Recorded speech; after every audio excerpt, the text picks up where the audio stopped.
my friends. Ever wonder how I make those lovely little thumbnails that you see, that you click on to watch my videos? Well, I thought today I would demonstrate using Photoshop. It's really quite amazing. Let's take a look.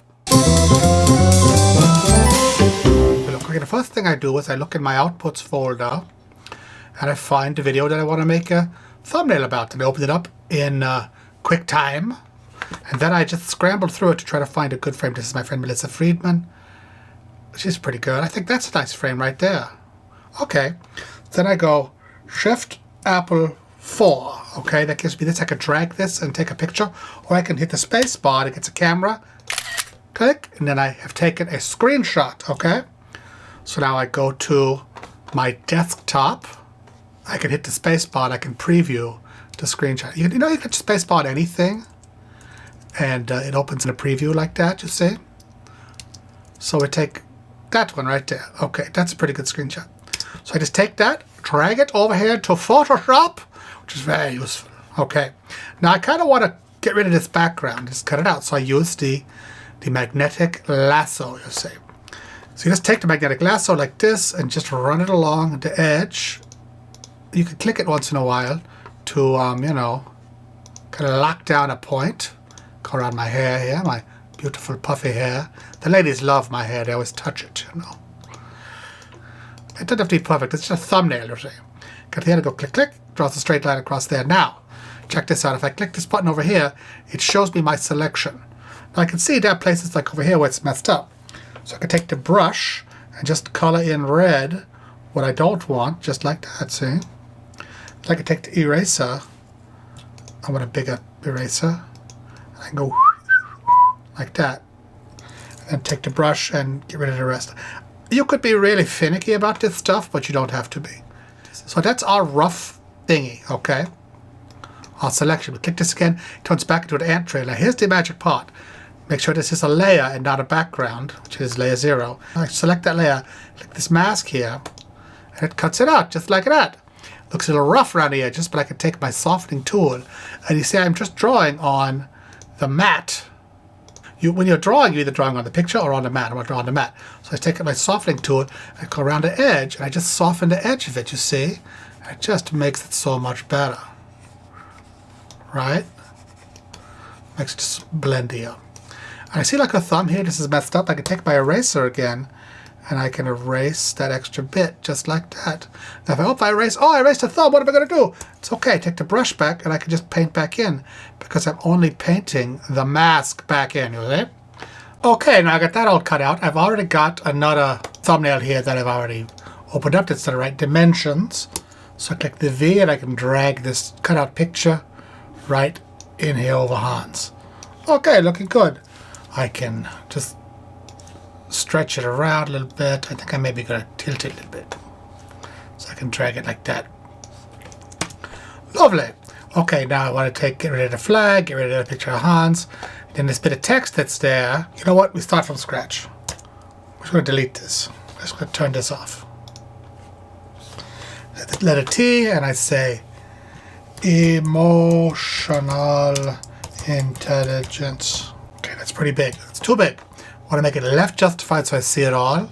I want to drag it down, hit the command key, and I can drag it down into the image here. I think I want it to be, let's say, light blue. Yeah? Kind of like that color. Oh, that's nice. And I think I like this to be all capitals. I click that for all capitals. And make it a little bit smaller. That's pretty good. I think I want to make it 2 lines. Emotional intelligence. Now the thing is I want it all to fit nicely, so I select it all. I want to make it a little bit bigger. Oh, that's nice. You see, because the line, I can make the line spacing big or smaller, but I want it nice and tight. But I think that that looks pretty darn good there. And then I can take us, hit the V again and drag us out of the way of that. Just a little bit. I want that to be in front of us. I drag it up like that.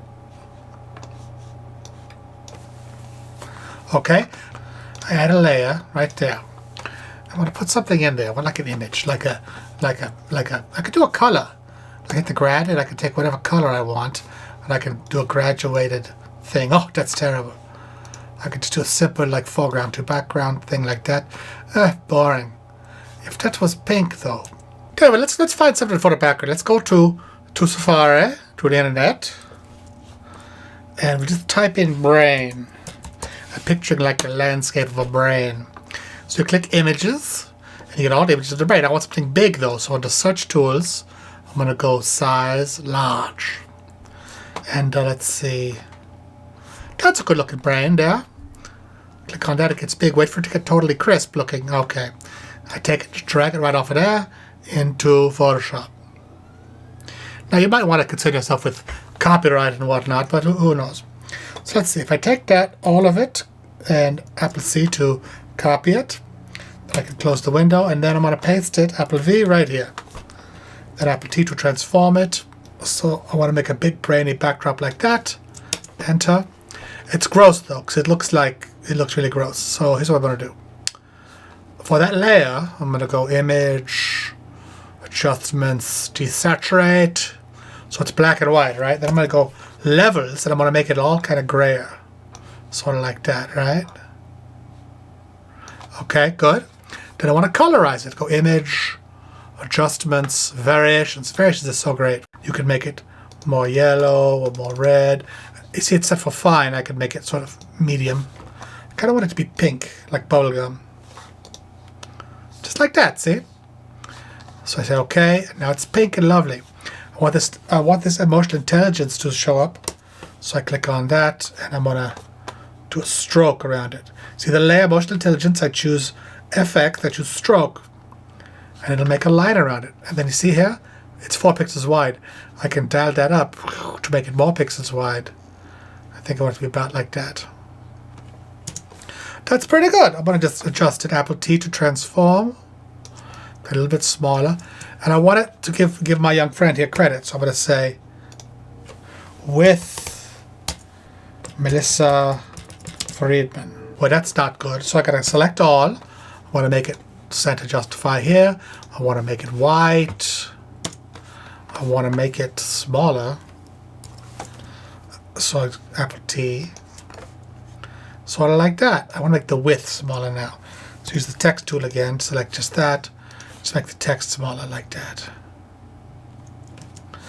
And again, I want to have the same stroke on there. I can actually just take the stroke from here and drag it over there. So if I hold down the Option key, it makes a copy and drags it just like that. So that's pretty good. Though you really want to judge these things by looking at them at the right size. No one's ever going to see a thumbnail full screen like that. They're going to see a thumbnail like that big. Okay? And that's pretty good. It's a picture of a brain. I made a pretty girl. But you know what? She looks a little dim there. That's small. So I think I want to lighten her up a little bit. I can do this sort of easily. Let's take her side of this. I'm going to select again. I'm just going to go kind of loose around her. And I'm going to use my levels control, Apple N. See, I can make the black look darker. I can make the light look brighter. So I take the highlight, just pull it down. It lightens up her flesh tone considerably. So it doesn't look washed out. I take the black and make the black a little bit darker so I get more contrast, you see? And I think that when I see that from far away, it will look good, you see? See, if I go undo one step, you see she looked all dark and dingy there. But there she goes. If I did it to the whole picture, it would make me look too bright. I put it to drop it. And that's it. I want to save this, so I just say save as. I'm going to call it Emo Intel. Emotional Intelligence, Emo Intel. Memo to myself. Write TV pilot about a bunch of sullen teenagers who solve crimes. Emo Intel. Oh, the CW. They'll love it. Max Vasquez. Okay, now you don't want to upload a Photoshop file onto YouTube. You want it to be a JPEG. So I now go save as. I switch to JPEG. And there you have it. I think a good thumbnail is worth a lot when it comes to getting people to click on your videos and to watch them. But be sure never to misrepresent, because then people will click, then they will get disappointed and click off, and that helps nobody. Okay, have a great time. I see you soon.